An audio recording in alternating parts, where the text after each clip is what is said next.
বিসমিল্লাহির রহমানির ওয়ালাইকুম আসসালাম রহিম। রাহমাতুল্লাহ।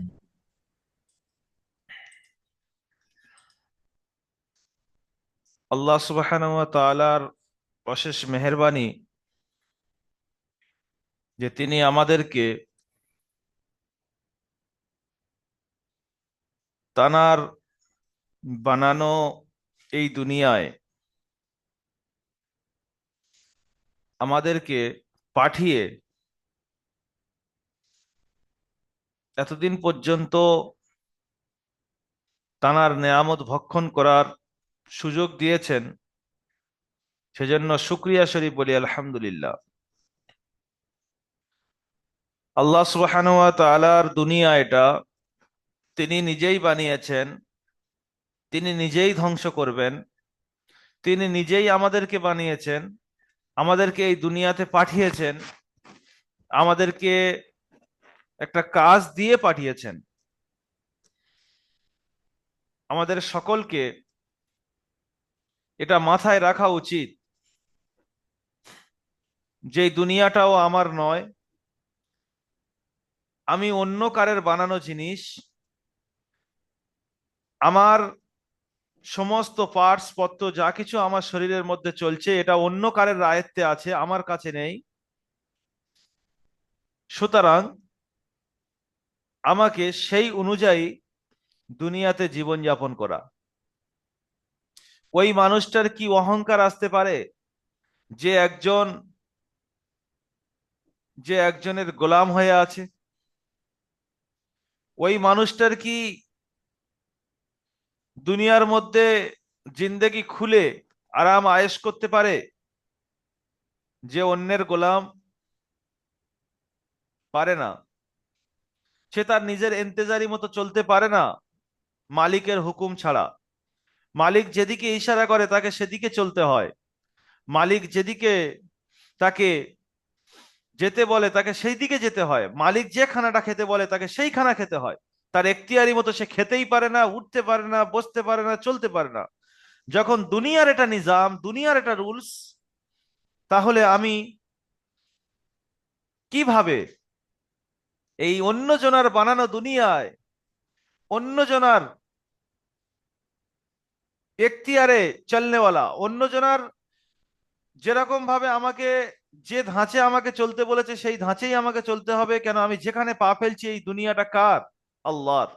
আমি আল্লাহর সরজমিনে চলছি, আর আমার সমস্ত পার্টস পত্র চলছে আল্লাহর হুকুমে। এই আমার শরীরের পার্টস পত্রের হুকুম যদি আমার কাছে থাকতো যে আমি যেটা বলবো সেটা হবে, তাহলে তো বোঝা যেত যে হ্যাঁ, আমি যেরকম খুশি সেরকম চলতে পারি।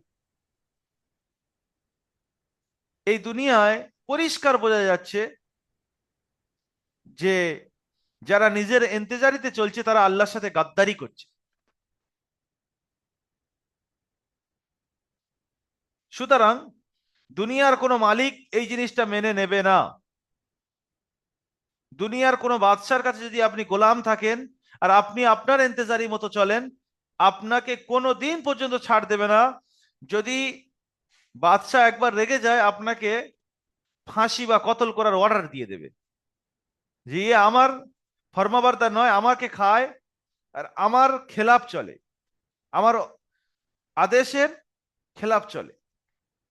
আমার আল্লাহ সুবহানাহু ওয়া তাআলার নামের সাথে রহমানুর রহিম বলে আমরা ছাড় পেয়ে গিয়েছি। খোদার কসম, যদি আল্লাহ তাআলার সিফাতে রহমানুর রহিম না থাকতো, আমাদেরকে জমিনের মধ্যে পিষে দিত। আমরা যেভাবে খুললাম খুললাম আল্লাহর সাথে গাদ্দারি করি, আমরা যেভাবে আল্লাহর সাথে আমরা নাফরমানি করি, আল্লাহর জমিনে থেকে আল্লাহর কাছে সমস্ত পার্টস পত্র মেশিন পত্র বসানো আছে। এই আমাদের একটা হাত যে উঠছে, এটাও তার হুকুমে উঠছে। আমার হাতটা নিচে নামছে, এটাও তার হুকুমে নামছে। আপনারা রাস্তায় সকালে দেখবেন অনেকের হাত পা বসে গিয়েছে, তাদের ডাক্তার বলেছে রাস্তায় শুধু সকালে হাঁটো। তারা হচ্ছে কি হাতটা তুলতে পারে না, হাতটা নিচের দিকে নামিয়ে শুধু হাঁটছে রাস্তা করে। অনেকে কারের কাঁধের উপরে ভর দিয়ে চলছে, তার মানে তার পায়ের শক্তি আর নেই। সে নিজের পায়ে দিয়ে নিজে চলবে, সে শক্তি নেই। তার মানে বোঝা যাচ্ছে আমার পায়ের শক্তি এটা কেউ অন্য কেউ দিচ্ছে, আমার হাতের শক্তি এটা অন্য কেউ দিচ্ছে। আমার হাতের শক্তি আমার কাছে নেই। তাহলে আমার শরীরের সমস্ত অঙ্গ প্রত্যঙ্গর পার্টস পত্তর যা কিছু আছে, এর মেশিন অন্য জায়গায় বসানো আছে, সেখান থেকে মেশিন দাবালে তবে চলছে, সেখানে মেশিন বন্ধ করলে আমার পার্টস পত্র বসে যাবে। তাহলে এই দুনিয়ায় থেকে আমার কিসের অহংকার? এই দুনিয়ার সরজমিনে একটা পা ফেলে আর একটা পা যে তুলবো, বা একটা পা তুলে আর একটা পা যে ফেলবো, এটা কার জমিনে ফেলি আমরা? আমরা দিল থেকে বলি তো, এই জমিনটা কার? এর উত্তর আল্লাহ ছাড়া কিছু আছে? এ দুনিয়া বানানেওয়ালা আল্লাহ, আমাকে বানানেওয়ালা আল্লাহ, দুনিয়ার সমস্ত নিয়ামত বানানেওয়ালা আল্লাহ। তাহলে আমরা আল্লাহর নিয়ামত খাচ্ছি, আল্লাহর নিয়ামত অনুযায়ী আমাদেরকে শুকরিয়া আদায় করা দরকার। যে আল্লাহ সুবহানাহু ওয়া তাআলা এই 2024 সাল পর্যন্ত আমাদেরকে দুনিয়ার মধ্যে জিন্দা রেখেছেন, আমাদেরকে আল্লাহ সুবহানাহু ওয়া তাআলা 2024 সাল পর্যন্ত তার নিয়ামত ভক্ষণ করিয়েছেন, ফের 2025 সালের শুরু দিনটাও আমাকে মিলিয়ে দিয়েছে। আপনার সাথে কাঁধে কাঁধ মিলিয়ে চলতো, আপনার সাথে 2024 সালে একসাথে চলতো, কিন্তু তারা আজকের কবরের মাটির রস খাচ্ছে। আল্লাহ সুবহানাহু ওয়া তাআলা আল্লাহ আপনাকে এখনো পর্যন্ত যে দুনিয়ায় বাকি রেখেছেন, এটা তো এক শুকরিয়া নয়? ওনার ইবাদতের থেকে, যিনি চলে গিয়েছেন দুনিয়া থেকে, ওনার ইবাদতের থেকে আপনার বেশি ইবাদত করার সুযোগ দিচ্ছে। যিনি দুনিয়া থেকে চলে গিয়েছে, ওনার জান্নাতের মাকাম থেকে আপনার জান্নাতের মাকামকে বুলন্দ করতে চাচ্ছে। তাহলে আল্লাহর এটা মেহেরবানি নয়? কারের 10 বার সুবাহান আল্লাহ হবে, কারের 20 বার হবে, তা যার 10 বার সুবাহান আল্লাহ হবে, যার 20 বার হবে, যে 20 বার পড়েছে তার জান্নাতের দরজা তো বুলন্দ থাকবেই। তাহলে যে 2 বছর আগে ইন্তেকাল করলো, আর আমরা 2 বছর জমিনে, আল্লাহর জমিনে আছি, তাহলে আমরা তো এটা তো একটা মানে আমাদের এটা তো একটা বড় নিয়ামত মনে করা উচিত, যে আল্লাহ সুবহানাহু ওয়া তাআলা আমাকে জান্নাতের মাকাম বুলন্দ করার জন্য আমাকে দুনিয়া থেকে, আমার সাথী ভাইয়ের থেকে আমাকে 1 বছর বেশি রেখেছে। যদি এর উল্টো এরকম হয়ে যায় যে 1 বছর আগে সে চলে গিয়ে আপনার থেকে জান্নাতের মাকাম তার বেশি, কেন? আপনি 1 বছর জমিনে থেকে আরো আল্লাহর নাফরমানি বেশি করেছেন, তাহলে এই জিন্দেগির থেকে আমার মনে হয় যারা কবরের মাটিতে চলে গিয়েছে তারাই উত্তম। আমি দুনিয়ায় থেকে যদি আমার 1 বছর দুনিয়ায় থেকে বেশি থাকলাম, কেউ 40 বছর হায়াত পেয়েছে, আমি 45 পেলাম, আমার জান্নাতের মাকাম যদি বুলন্দ না হয়, তাহলে এইরকম দুনিয়ায় 5 বছর হায়াত বেশি পাওয়া আমার মনে হয় তো কোনো লাভ নেই, যদি আরো বেশি গুনাহ হয়। তাহলে আমরা একটা নিয়ত করি যে আল্লাহ সুবহানাহু ওয়া তাআলা আমাদেরকে এখনো পর্যন্ত তার সরজমিনে বাকি রেখেছেন। আমরা 2025 সালে এমন একটা টার্গেট নেব, যে টার্গেটে যেন আমার থেকে যারা আগে চলে গিয়েছে তাদের থেকে যেন আমার জান্নাতের মাকাম উঁচু হয়। একটাই টার্গেট নিয়ে চলবো, একটাই টার্গেট, যে তাদের থেকে যেন আমার মাকাম নিচে না হয়। উঁচু করতে গেলে কি হবে? আমার 2 রাকাত নামাজ যেন তার থেকে বেশি হয়, আমার ইবাদত যেন তাদের থেকে বেশি হয়, সমস্ত দিক থেকে আমার তেলাওয়াত যেন বেশি হয়। সে কোরআন পড়তে জানতো না, আমি এই যে কোরআন শিখছি, কোরআন শিখে যেন আমি তেলাওয়াত করতে পারি। আমি নামাজ জানতাম না, নামাজের দোয়া দরুদ শেখানো হবে, নামাজ পড়ে যেন আমার তার থেকে নামাজ বেশি হয়, আমার রোজা যেন বেশি হয়, সব দিক থেকে যেন উখরবি জিন্দেগির আমার তারাক্কি হয়।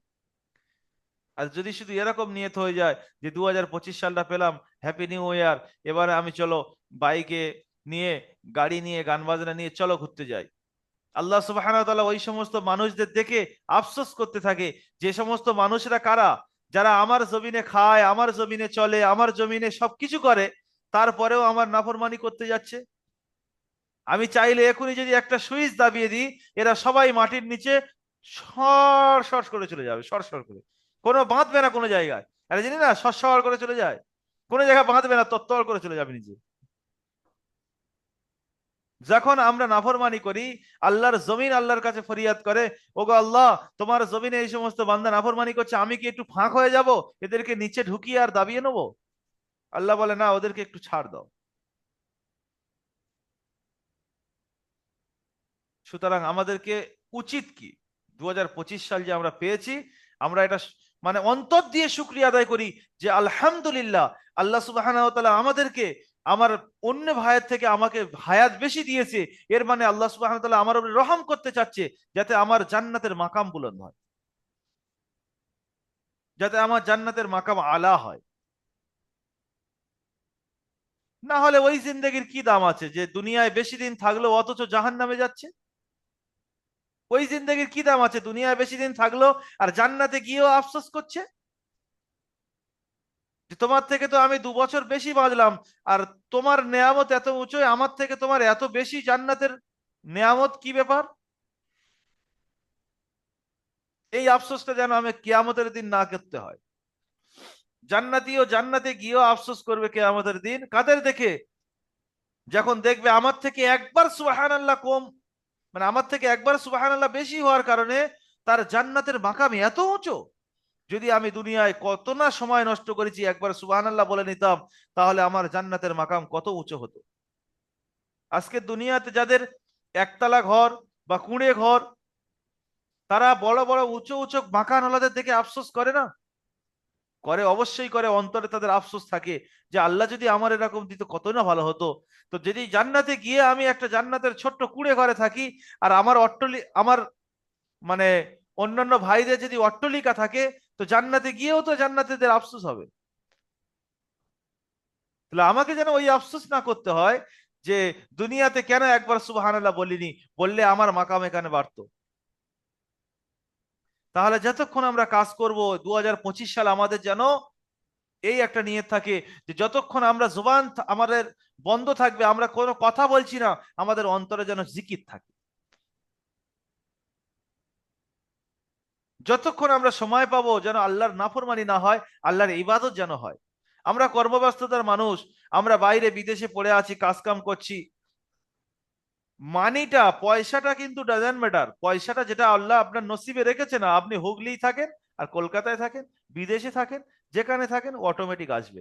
যেখানে একটা মাধ্যম জরিয়া আপনাকে ধরে থাকতে হবে, কিন্তু ঘরে শুয়ে থাকলে কিন্তু আসবে না। মাধ্যম জরিয়া একটা ধরে থাকবেন, অটোমেটিক দেখবেন কোন দিক থেকে কোথায় থেকে কিভাবে আসছে, ওটা আল্লাহ দেবে। ওটা আল্লাহ মানে ওয়াদা করেছেন যে আমি কোনো বান্দাকে না খাইয়ে মারাবো না। রিজিক আল্লাহর হাতে, আল্লাহ রাজ্জাক, রিজিক আপনাকে দেবে। কিন্তু আপনি ওই রিজিকটা তালাশ করতে গিয়ে আপনার ইবাদতকে নষ্ট করছেন, আপনি সব থেকে বড় মূর্খ। যেটা অটোমেটিক আসার কথা, আপনি শুধু ধরা, আপনার উচিত কি ছিল? মাধ্যমটা শুধু ধরে রাখা। যেটা নসিবে আছে ওটা অটোমেটিক আসবে। আপনি সারা রাত কাজ করলেও আসবে, নামাজ ছেড়েতে কাজ করলেও আসবে, আর নামাজ পড়েও কাজ করলে আসবে। তাহলে আপনার মতো মূর্খ কেউ আছে নামাজ ছেড়ে দিয়ে আল্লাহর নাফরমানি করে দুনিয়ায় থাকা? এমন হতে পারে কর্মব্যস্ততার কারণে টাইম মেনটেন হয়নি, নামাজটা কাজা হয়ে গিয়েছে, আলাদা জিনিস। টেনে আছেন, নামাজটা পড়তে পারেননি, আলাদা জিনিস। এসে পড়ে দিয়েছেন, ওটা হয়। কিন্তু নামাজের টাইমে আপনি মনে করছেন যদি এক্ষুনি 15 মিনিট যাই, তাহলে 15 মিনিটে আমার 15 টাকা লস হবে বা 100 টাকা লস হবে। 15 মিনিট কাজ করছেন। আপনার মতো মূর্খ আর কেউ নেই। যেটা অটোমেটিক আসার কথা ছিল সেটা আসবে, তার জন্য আপনি আল্লাহর নাফরমানি করছেন, আল্লাহকে অখুশি নারাজ করছেন। অথচ রিজিকটা দিচ্ছে কে? এটা ভাবা উচিত।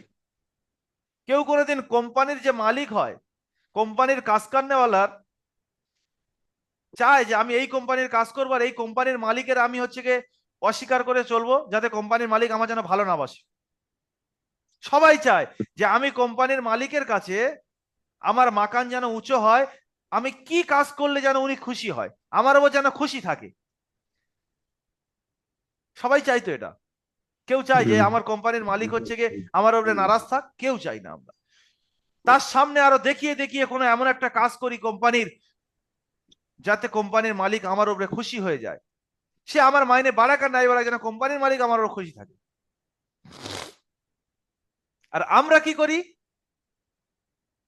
কোম্পানির মালিকের খুশি করতে গিয়ে আমরা মেন মালিকের আমরা নারাজ করে বসি। কোম্পানির মালিকের খুশি করছি, 15 মিনিট নামাজ ছেড়ে দিয়ে বসে আছি, কাজে কামে বসে আছি, উঠছি না। ওদিকে যে আমার মেন মালিক, যে আমাকে সব দিক থেকে, যে আপনার কোম্পানির মালিকেরও মালিক আর আপনারও মালিক, তাকে আমরা নারাজ করে দিচ্ছি। তাহলে এটা কি আমাদের একটু ব্রেনের চিন্তার কিন্তু একটু ব্যাপার আছে, চিন্তা ভাবনার একটু ব্যাপার আছে। যদি আমরা সত্যি সত্যি চিন্তা করি, যেটা তো সত্যি হাকিকাত, যে আমরা কাকে নারাজ করছি, আমাদের চলাফেরা চেঞ্জ হয়ে যাবে। আমাদের 2025 সালে চলাফেরা চেঞ্জ হয়ে যাবে আপনি যদি সত্যি সত্যি চিন্তা করেন যে কাকে নারাজ করছি আর কাকে খুশি করছি। যাকে আমি খুশি করছি ইয়ে নিজেও মুহতাজ তার। সেই জন্য করে একটু চিন্তা ভাবনা করে আমাকে দুনিয়ায় চলতে হবে, একটু চিন্তা ভাবনা করে, খুব বেশি না।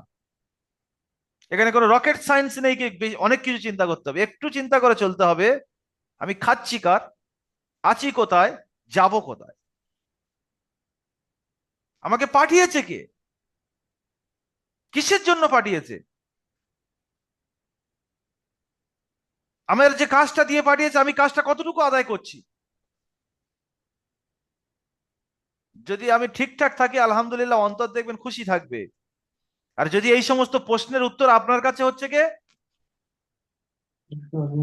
নেগেটিভ হচ্ছে, তাহলে আপনার অন্তরে দেখবেন একটা খলদ মলদ হচ্ছে। মুফতি সাহেবের কাছে যাওয়ার দরকার নেই, আপনার অন্তর মুফতি সাহেব, আপনার অন্তর বলে দেবে যে আপনার কাছে এই সমস্ত প্রশ্নের উত্তর আছে কিনা। সেই জন্য করে একটা নিয়ত করে নেন যে 2025 সালে ইনশাল্লাহ আমরা আমাদের মেন ইনশাল্লাহ। মালিকের রাজি করব, মেন মালিকের খুশি করব।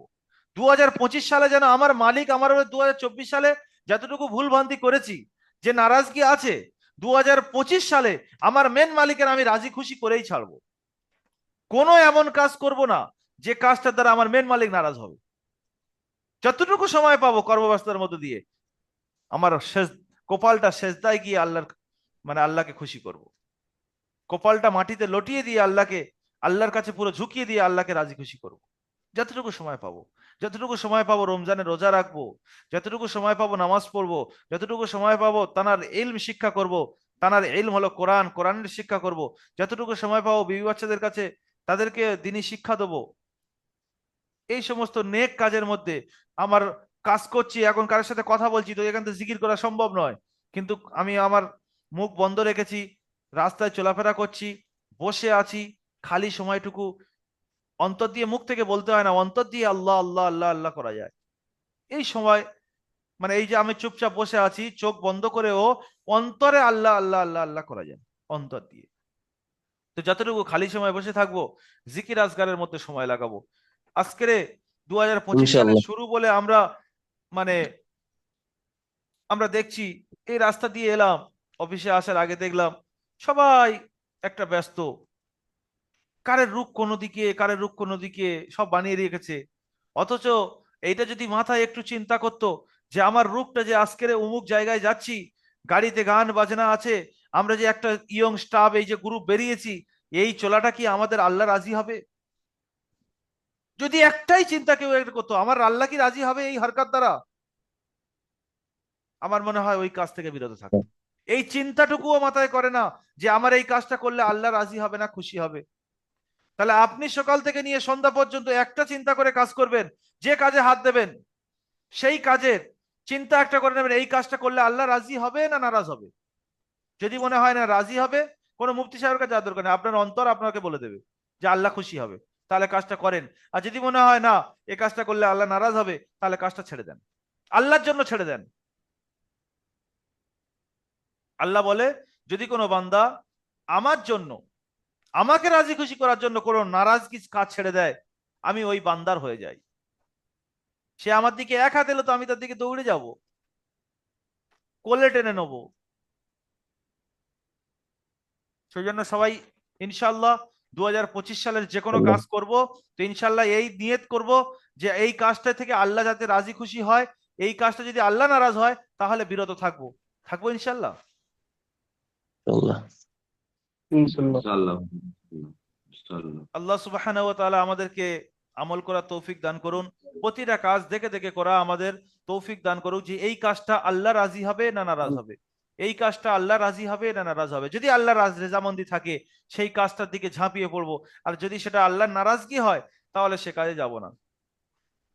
একটা আমি গাড়ি কিনবো, তাহলে এই গাড়িটা কেনার সময় আমি চিন্তা করছি আমি সুদে কিনবো, তাহলে আমাকে চিন্তা করা উচিত যে এই সুদে গাড়িটা কিনবো আল্লাহ রাজি হবে না নারাজ হবে, আমার গাড়ির উপরে আল্লাহ খুশি হবে না না খুশি হবে। যদি দেখি না ঠিক আছে তাহলে করি, আর যদি আপনার অন্তর বলছে যে আমার গাড়ির উপরে আল্লাহ লানত থাকবে, তাহলে এ গাড়ি কিনে লাভ নেই। যে গাড়ি আল্লাহর নারাজগি সে গাড়ি চাইলে লাভ নেই দুনিয়ায়, তার থেকে পায়ে হাঁটা লাভ আছে। এইটা যদি একবার আপনার অন্তরে বসে যায়, দুনিয়াতে আপনি একটা জান্নাতি মানুষ চলাফেরা করছেন। আর যদি আপনার অন্তরে ওই সময় এই চলে আসে, দূর বাবু, আল্লাহ তো কোথায় রাজি হয় কোথায় নারাজি হয় আমার দেখার দরকার নেই, কত মানুষ নিচ্ছে, মুফতি সাহেব পর্যন্ত কিস্তি গাড়ি নিয়ে ঘুরছে, একটা উদাহরণ দিলাম আমি, ব্যাস একটা জিনিসের উদাহরণ দিলাম, আপনারা ওটা দিন। কত মানুষ চলছে, তাদের কিচ্ছু হচ্ছে না, দেখছি জমিনে ইচ্ছা মতন ঘুরছে, তাদের পয়সা করি বিল্ডিং বালাকানা সব আছে, তাহলে আল্লাহ ওদের ধ্বংস করে দিত। কিচ্ছু হয় না, এসব এসব ফালতু, চলো করো। আপনার মাথায় ওই সময় এটা আসা উচিত ছিল যে আল্লাহ ওদেরকে ঢিল দিয়ে দিয়েছে, ওদেরকে নল দিয়েছে, যে আরো কত বেশি করবে করো, আমার নাফরমানি কত করবে করো, একটা সামনে সময় আসছে সব গুড়িয়ে আমার কাছে আসবে। জালের জালের আপনারা কি বলেন জানি না, আমরা সেদ বলা হয় এখানে। জাল তো পুকুরে থাকে, আর জালের সেদ হুম। কোথায় থাকে? মালিকের হাতে থাকে। তো মাছ ওর মধ্যে কত ছোটাছুটি করছে, মালিক কি বলছে, তোমরা ওর মধ্যে যত ছোটাছুটি করো না কেন, গুড়িয়ে একদিন আমার কাছে আসতে হবে, একটা সময় আমার কাছে আসতে হবে, তোমরা ওর মধ্যে কত ছোটাছুটি করবে করো। তো ঠিক সেম আমরা আল্লাহর জালের মধ্যে আছি, আল্লাহ ঢিল দিয়ে দিয়েছে, দেখবেন জাল ফেলে দিয়ে আর সেদ নল দেয়, ছিপ ফেলে দিয়ে ছিপ নল দেয়। আরে মালিক কি পাগল? কত তুমি ছোটাছুটি করবে করে নাও, তোমাদের শেষ পর্যন্ত আমার কাছে আসতে হবে, আর আমি তিল তিল তিল তিল করে হিসেব নিয়ে নেবো তোমার কাছ থেকে, তুমি কত বড় চালাক মানুষ আর আমি কত চালাক দেখে নেবো সেদিন। সেজন্য করে আমাদের প্রত্যেকটা সময় চিন্তা ফিকির করে চলা উচিত, যে আমাকে তো প্রত্যেকটা সেকেন্ডের হিসেব দিতে হবে, আমার জওয়ানি কালের হিসেব দিতে হবে, বৃদ্ধকালের হিসেব দিতে হবে, সব জিনিসের হিসেব দিতে হবে, কোন জায়গা থেকে ইনকাম করেছি কোন জায়গায় ব্যয় করেছি এটারও হিসেব দিতে হবে। আপনি 500 টাকা ইনকাম করলেন একটা রাস্তা দিয়ে, সেটারও হিসেব, আর 500 টাকা কোন জায়গায় খরচ করেছেন সেটারও হিসেব। তাহলে খরচ করার সময়ও আমি বলেছি প্রতিটা কাজ, যে আপনি কোন কাজে ব্যয় করছেন, খরচ করার সময়ও আপনাকে চিন্তা ফিকির করে করতে হবে, যে এই খরচটা করলে আল্লাহ রাজি হবে না নারাজ হবে। দেখছি যে আল্লাহ রাজি হবে, খরচ করো, আল্লাহ নারাজ, বিরত। আমি 1000 টাকা দিয়ে ওই গান বাজনা ট্যুরে ওদের সাথে আমি ঘুরতে যাচ্ছি, আচ্ছা এই খরচটা করলে আল্লাহ রাজি হবে না নারাজ হবে, এখানে কোনো মুফতি সাহেবের কাছে যাওয়ার প্রয়োজন আছে বলে মনে হয়? সে তার নিজের না। অন্তর বলে দেবে যে এই কাজটা নাজায়েজ। সেম, যদি আপনি 1000 টাকা নিয়ে আপনার বিবি বাচ্চার পিছনে খরচ করছেন, আপনার বিবিকে খুশি করার জন্য একটা শাড়ি কিনে দিয়েছেন, আপনার বাচ্চাকে খুশি করার জন্য আপনার বাচ্চার হাতে একটা গিফট তুলে দিয়েছেন, এখন আপনার বিবি বাচ্চা আপনার উপর খুশি হয়েছে, এই কাজটা যে আপনি 1000 টাকা খরচ করেছেন বিবি বাচ্চাকে খুশি করার জন্য, আপনার অন্তর বলে দেবে যে আমার বিবি বাচ্চাকে যাতে আমি খুশি করেছি, আমার বিবি বাচ্চার মুখে হাসি ফুটিয়েছি, আল্লাহ নিশ্চয়ই আমাকে আমাকে ভালোবাসবে, কেন বিবি বাচ্চার পিছনে খরচ করা সৎকা। তাহলে পরিষ্কার আমার অন্তর বলে দিচ্ছে যে এই কাজটা না যায়, যে কাজটা যায়, তাহলে কোনো মুফতি সাহেবের কাছে যাওয়ার প্রয়োজন আছে? আমি এটার উদাহরণ দিলাম সামথিং, ব্যাস কোন কোন উদাহরণ দিয়ে বোঝাতে যাচ্ছি যে আপনি যে কাজ করবেন সেই কাজের আগে একটু ভেবে নেন যেটা জায়েজ না না জায়েজ, এটা আল্লাহ খুশি হবে না নারাজ হবে। যদি আপনার অন্তর বলে দেয় যে এটা আল্লাহ খুশি হবে, করতে থাকেন, কোনো মুফতি সাহেবের কাছে যাওয়ার প্রয়োজন নেই। আর যদি মনে হয় আপনার অন্তর বলে দেয় যে না এটা ঠিক না, বিরত থাকেন। যদি ওই আপনার অন্তর বলেছে ঠিক না আর আপনি করেন, তার মানে আল্লাহর সব থেকে বড় নাফরমান বান্দা আপনি, মানে আপনি জেনে শুনে ভুল করছেন, আপনি ইচ্ছা করে করে করছেন, আল্লাহকে আপনি নারাজ করছেন ইচ্ছা করে করে, মানে আপনি একটা হয় কি না জেনে করছেন, আর এটা তো পুরো জেনে করছেন। আরে আল্লাহ নারাজ হয় হবে, সবাই ওই তো যাচ্ছে তাদের কিছু হয় না, হয় না এরকম মনে মনে চলে আসে অনেকের, যে ওই তো ওরা সুদের টাকা নিয়ে ব্যবসা করছে, ওদের দেখছো বিল্ডিং বালাখানা হচ্ছে, আর আমি সুদের টাকা নিয়ে ব্যবসা করলে আল্লাহ কি হবে, ওদের কিচ্ছু হয় না, ওরা তো একদিন ধরে করছে, কিচ্ছু হয় না, আর আমার আর কি হবে, তা আমিও একটু করি, আবার তওবাতুল্লাহ করে নেবো, এখন কিছু টাকা পয়সা হয়ে গেলে আবার মসজিদে গিয়ে ভালো করে বসে দাড়ি টাড়ি এই করে নিয়ে তসবি টসবি নিয়ে বসে যাব, আল্লাহর বিশাল অলি বান্দা হয়ে গেছে। ওই জন্য খুব সতর্কতার সাথে আমরা চলবো। আজকের 2025 সালের শুরুর দিন বলে ক্লাসে একটু নসিহত করলাম, চলুন একটু পড়েও নেওয়া যাক। আর আজকের সবার ক্লাস হবে, এই আপনাদের পড়িয়ে নিয়ে যাদের হচ্ছে কি আজকে ডেট নেই তাদেরও পড়াবো, মানে 2025 সালের শুরুটা যেন কোরআন থেকে হয়, কোরআনের বরকত থেকে যেন মাহরুম না হয়, সেজন্য মাশওয়ারা করা হয়েছে যে প্রত্যেকের ক্লাস নেওয়া হবে, প্রত্যেকের আজকের ক্লাস থাকবে। তো আপনাদেরও খুব তাড়াতাড়ি ছেড়ে দেবো, আমি একটু মাখরাজটা যেটা হচ্ছিল একটু বরকতানে একটু পড়াবো আর কি, বরকত অনুযায়ী, মানে যাতে বরকত অনুযায়ী মোটামুটি একটু পড়াবো আর কি, খুব বেশি না। আমরা 10 নম্বর মাখরাজ পর্যন্ত দেখেছিলাম না শাহনুর আলম ভাই? হ্যাঁ হ্যাঁ হ্যাঁ। আচ্ছা, তো আজকে 11 নম্বর মাখরাজটা একটু দেখি। 11 নম্বর মাখরাজ হলো ত, দাল, তা। ত, দাল, তার মাখরাজ হলো এই জিভের আমাদের যে আগা আছে, এই জিভের আগাটা সামনের উপরের দুই দাঁতের গোড়ার সাথে গিয়ে লাগবে। সামনের উপরে এখানে আমাদের দুটো দাঁত আছে, নিচে দুটো দাঁত আছে, একদম সামনাসামনি, দুটো দুটো চারটে। এই উপরের দুটোকে বলা হয় সানায় উলিয়া, আর নিচে দুটোকে বলা হয় সানায় সুপলা। এই সানায় উলিয়ার দাঁতের গোড়ায় থেকে লেগে উচ্চারণ হয় ত, দাল, তা। যেমন আত, আদ, আত। এবারে আপনি আপনার উচ্চারণ করে দেখেন যে আপনার জিভের আগাটা সামনের উপরের দুই দাঁতের গোড়ার সাথে লাগছে কিনা। তটা উচ্চারণ করার সময় মুখটা গোল করবেন আত, আর তাটা উচ্চারণ করার সময় মুখটা বারিক হবে আত। এইটাই পার্থক্য। ত আর তার মধ্যে পার্থক্য, তটা হলো মুখ গোল হবে, আর তা হলো মুখ বারিক হবে। মুখ বারিক হবে বলতে ঠোঁটটা বারিক হবে, ফাঁক হয়ে যাবে। আর দালটা তো এমনি। তাহলে ত আর তা দেখেন আত, আত, আর আদ। দেখবেন জিভের আগাটা হচ্ছে কি আপনার দাঁতের গোড়ায় চলে যাচ্ছে।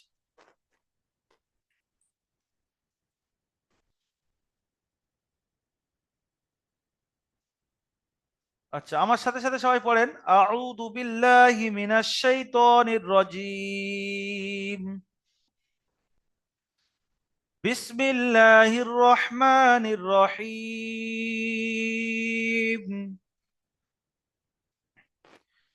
খলাক, ইযা ওয়াকাবা, ওয়া ইযা কুরিয়া, ওয়া কাওয়াইবা, ফি জিদিহা, ইয়াকুলু। এদিকে একটা মাখরাজ দিলাম, আর এদিকে তাকতি নাম্বার 6টা হলো, এটা নতুন কোনো পড়া নয়। এটা ওই যে আমরা তাকতি নাম্বার 3-এ হারাকাত পড়েছি, তাকতি নাম্বার 4-এ হুরুফে মাদ্দা পড়েছি, আর তাকতি নাম্বার 5-এ হুরুফে লিন পড়েছি। এই যে তিনটে তাকতি এতটা ইম্পর্টেন্ট, 6 নম্বর তাকতি কায়েম করে বলছে যে এর অনুশীলন, মানে পুরো 3 থেকে নিয়ে আর 5 পর্যন্ত যে পড়াগুলো পড়েছেন তার একটা খোলাসা এখানে দিয়েছে, উদাহরণস্বরূপ পরীক্ষা নেওয়ার জন্য। তো সেইটা এখানে হবে। তো এর বিস্তারিত আমরা পড়বো।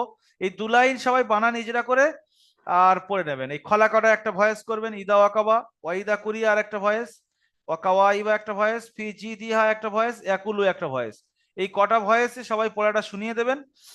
আর আপনাদের ক্লাস এবার শনিবার হবে ইনশাল্লাহ। তো এর মাঝে আপনাদের কাজ হলো তাকতি নাম্বার 3, 4, 5 ভালো করে পড়া, প্রত্যেকটা অনুশীলন বার পড়ে রিডিং চালু করা, প্রত্যেকটা অনুশীলন বার পড়ে রিডিং চালু করা। যেখানে যেটা সমস্যা হবে গ্রুপ থেকে হেল্প নেবেন। আমার পার্সোনাল নাম্বার আছে, গ্রুপ আছে, যেখান থেকে খুশি আপনি হেল্প নিয়ে 3, 4, 5-এর অনুশীলনগুলো রিডিং চালু করবেন, যেরকম আগের সপ্তাহে বলেছিলাম। কিন্তু সবার রিডিং হুম চালু হুম। এখন মোকাম্মল হয়নি, এখনো অনেক কাঁচা আছে। তো ওই মেহনতটা আরো 1 সপ্তাহ চালাতে হবে। তো এই সপ্তাহে আপনারা ওটাই করবেন, 3, 4, 5-এর যত অনুশীলন আছে সমস্ত অনুশীলনগুলো আপনারা রিডিং চালু করার জন্য পড়বেন। প্রথম পড়াটা বানানি জেরা করবেন, বাকি সবগুলো আপনার ওই রিডিং থাকবে। ঠিক আছে, বাকি সবগুলো রিডিং থাকবে, যতটুকু সময় পাবেন করবেন। আর বাকি আপনাদের সব যে যে কাজে আছেন, হয়তো আজকের কালকে ছুটিই আছেন, তো হুম হুম। সময়টুকু বেশিরভাগ ইবাদতের মধ্যে লাগাবেন। যদি কেউ গুনার কাজে দাওয়াত দেয় তো আপনারা যাবেন না। আপনাদের সামনে যে নসিহতটা হলো, এই ভিডিও রেকর্ডটা বারবার দেখবেন, দেখলে হুম আপনার হুম। অন্তর দেখবেন মুতমাইন থাকবে, গুনার কাজের দিকে আপনার অন্তর যাবে না ইনশাল্লাহ। আল্লাহর উপরে ভরসা করা হুজুর যায়। একটা কথা। জি বলেন। হুজুর, এই যে চাকতি নম্বর 3, 4 গ্রুপে শোনাতে হবে আবার, না মস্ত করলেই হবো? মস করলেই হবে। আপনার যদি মনে হয় যে এটা একটু সন্দেহ হচ্ছে, গ্রুপে শুনিয়ে চেক করিয়ে নি, তাহলে শুনিয়ে দেবেন। হ্যাঁ হ্যাঁ নেই, হ্যাঁ হ্যাঁ হ্যাঁ। হ্যাঁ মনে হচ্ছে যে এটা যে মস করছি, একটা অনুশীলন সন্দেহ হচ্ছে, দেখি হুজুরকে শুনিয়ে নি, তাহলে গ্রুপে দিয়ে হুম, দিলেন, হুজুরা শুনে রিপ্লাই দিয়ে দিল যে আপনার ঠিক আছে। আবার সবাই ঠিক যদি আছে। সব পড়া গ্রুপে দিয়ে দেন, তাহলে গ্রুপ পুরো জাম হয়ে ভরে যাবে, হুম হুম। একটা অবস্থা সে মানে মেনটেন করতে পারবে না। আমি তো চাই যে আপনারা, আমাদের সময় থাকলে আমি তো নিজেই মেসেজ করি, আপনারা পড়া গ্রুপে শোনান, গ্রুপে শোনান, ওস্তাদ বসে আছে, আমি নিজেই মেসেজ হ্যাঁ করি। হ্যাঁ। তো হুম হুম। যতটুকু সময় পাবেন শোনাবেন। जी हुजूर। हाँ जेने भूल हुआ है ने पूरा सुनाओ। ঠিক আছে, তাহলে আজকে এই পর্যন্ত, আবার আপনাদের ছেড়ে দিয়ে আরেকটা ব্যাচ নিয়ে বসতে হবে এখন। হযরত ঠিক। সালাম কারে আলাইকুম। কিছু বলার আছে বলেন। আসসালামু আলাইকুম। ওয়ালাইকুম বলছিলাম আসসালাম। হযরত, জি বলেন।